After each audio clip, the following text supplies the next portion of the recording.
Saud Shakeel the defender, Mohammad Rizwan the saviour. Bengali players उतर आए अपनी उन हरकतों के ऊपर। मोहम्मद रिजवान के एक मर्तबा फिर से क्रैम्प्स। और कहाँ है सरफराज अहमद। आज की वीडियो में इन तमाम चीज़ों के ऊपर बात करेंगे। मैं हूं हसन और ये है डग आउट, जहाँ पे सिर्फ क्रिकेट की बात होती है। पाकिस्तान वर्सेस बांग्लादेश, पहला टेस्ट मैच, पहला दिन। पाकिस्तान को अर्ली विकेट्स देखने को मिली थी, जहां पे बॉबजी किंग, शानी भाई और अब्दुल्ला शफीक की अर्ली विकेट्स पाकिस्तान को देखने को मिली थी। लेकिन वहां पे साइम अयूब और सऊद शकील की एक बहुत ज़्यादा डिफेंसिव पार्टनरशिप देखने को मिली, जिसने पाकिस्तान को एक रिकवरी के ट्रैक पर डाल दिया था। लेकिन बहरहाल साइम अयूब आउट हो गए थे 50 करके, जो कि वेल डिजर्व 50 थी, बनती थी। वहाँ पे 50 रन चाहिए थे उनके, और साइम अयूब ने पहली अपनी टेस्ट करियर की 50 भी करी। उसके बाद मोहम्मद रिजवान और सऊद शकील ने पहला दिन अपना एंड किया और अपनी उस बैटिंग को कंटिन्यू किया डे 2 के अंदर, जहाँ पे सऊद शकील ने अपने 1000 रन्स मुकम्मल किए। और 1000 रन्स इतनी कम इनिंग्स के अंदर बहुत ज़्यादा ब्रिलियंट सऊद शकील के लिए, कि जिस तरीके से उन्होंने डिफेंसिव अप्रोच के साथ पाकिस्तान क्रिकेट टीम को एक पार्टनरशिप दी। और यहाँ तक कि मोहम्मद रिजवान और सऊद शकील ने इतना अच्छा खेल लिया था लगातार 2 सेशंस, और थर्ड सेशन भी खेल लिया था, कि बंगाली परेशान हो गए थे। सऊद शकील ने बता दिया कि भाई मिडिल ऑर्डर में इस तरह खेलते हैं।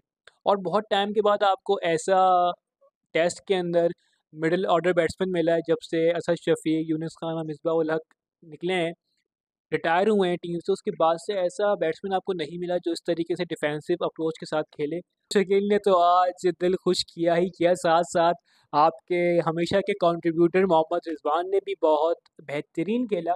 उन्होंने भी मुकम्मल साथ दिया सऊद शकील का, और 250 रन की पार्टनरशिप इन दोनों के दरमियान कायम रही। यहाँ तक कि मोहम्मद रिजवान और सऊद शकील इतना अच्छा खेल रहे थे कि भाई बंगाली अपनी उन हरकतों के ऊपर आ गए थे जो वो लंदन टीम्स के साथ करते रहते हैं। मोहम्मद रिजवान की जितनी ज़्यादा तारीफ़ की जाए उतनी कम है। उनके 170 रन्स तक हो गए थे एंड में। यहाँ तक कि ये बात भी कहना लाजमी है, अप्रिशिएशन करनी चाहिए, कि मोहम्मद रिजवान किसी ना किसी तरीके से पाकिस्तान के लिए एक विनिंग फैक्टर में या सेवियर फैक्टर में रन्स बना के देते हैं, इसमें कोई शक नहीं है। मोहम्मद रिजवान की आज की इनिंग्स बहुत बेहतरीन रही, और 171 रन्स उन्होंने आज किए हैं, और मेरे ख्याल से इनके ये आज तक के सबसे हाईएस्ट स्कोर है टेस्ट के अंदर। सो बहुत बहुत मुबारकबाद मोहम्मद रिजवान को। बहरहाल सऊद शकील आउट हो गए थे, और उसके बाद आगा सलमान ने थोड़ी बहुत बैटिंग करी, फिर वो आउट हुए। शाहीन शाह अफरीदी ने बहुत ज़्यादा अच्छी बैटिंग करी, कहीं न कहीं अपनी उन्होंने अपनी स्किल्स दिखाई है कि भाई मैं बैटिंग के अंदर फ्यूचर हो सकता हूँ। और बहरहाल वो फ्यूचर हैं भी हमारा, इसमें कोई शक नहीं है। डिक्लेरेशन के बाद शाहीन शाह अफरीदी, नसीम शाह और खुर्रम शहजाद, इन तीनों बॉलर्स ने बॉलिंग में हाथ आजमाया अपना। लेकिन कहीं न कहीं बंगाली प्लेयर्स बहुत ज़्यादा कंफर्टेबल हो गए थे आज के बैटिंग के अंदर। उनको थोड़ी बहुत हाय हेलो हो गई थी पिच की, तो उन्होंने बहुत कंफर्टेबली खेला, बहुत कम्फी थे, सुकून से खेला, और कहीं न कहीं उन्होंने एक फ्रेश अच्छा स्टार्ट दे दिया है। यहाँ पे सवाल उठ सकता है शान के ऊपर कि भाई शानी भैया आपने डिक्लेयर करी है इनिंग, और इसी भरोसे की थी कि कहीं टफ टाइम देंगे उनको बैटिंग करने के लिए।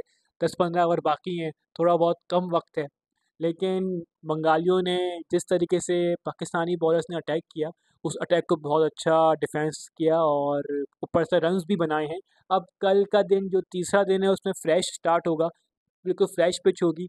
वहाँ पे कहीं न कहीं पाकिस्तान को थोड़ा बहुत एडवांटेज मिलेगा। लेकिन जहाँ बांग्लादेशी बैट्समैन सेट हो चुके थे आखिरी 10 ओवर के अंदर, तो बहरहाल ये बात बहुत अलार्मिंग है पाकिस्तान क्रिकेट टीम के लिए, कि वो बैट्समैन सेट हो गए हैं। और अगर इन्होंने सुबह के फर्स्ट सेशन के अंदर अच्छी बैटिंग कर ली और पाकिस्तानियों के अटैक को डिफेंड कर लिया, तो पाकिस्तान के लिए ये बात अलार्मिंग है, क्योंकि इनके पास अपना बैटिंग ऑर्डर बहुत स्ट्रॉन्ग है और लंबा है। So they can chase huge targets, huge trials if they want. तो बहरहाल कल का दिन बहुत ज़्यादा अहम होने वाला है बंगाली प्लेयर्स के लिए। अगर उन्होंने पहला सेशन भी सर्वाइव कर लिया, so they can sustain their partnerships and innings as well. So पाकिस्तानियों को चाहिए कि अटैक करें और अर्ली विकेट्स हासिल करें कल फर्स्ट सेशन के अंदर, वरना पाकिस्तान के हाथ से भी मैच निकल जाएगा।